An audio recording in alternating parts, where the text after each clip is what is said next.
Let's start with the first new feature in VO 6.3, Microsoft Login. In this release, VO introduces a modern login process based on Microsoft Sign-In, providing a secure, reliable, and flexible way to access the software and your projects. In earlier versions, activating VO required a separate licensing step. VO 6.3 enhances this experience by integrating Microsoft Authentication, allowing users to access VO more seamlessly.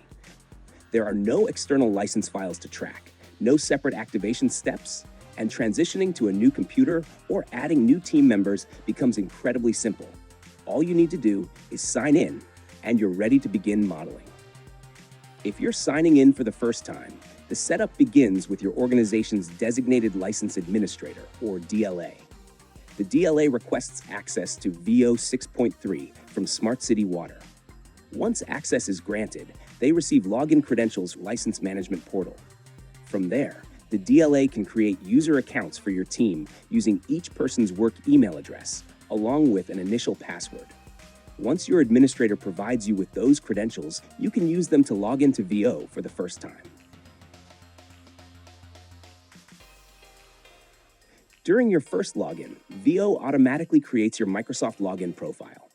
If your password is correct, you will be directed to the Microsoft sign-in page. If your account appears in the list, simply select it. Otherwise, choose the option to add a new account and enter the credentials your administrator provided. Microsoft will then send a verification code directly to your email.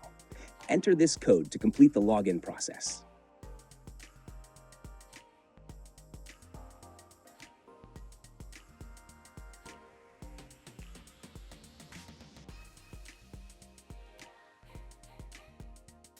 After this initial setup, the Microsoft verification code step becomes part of every future login.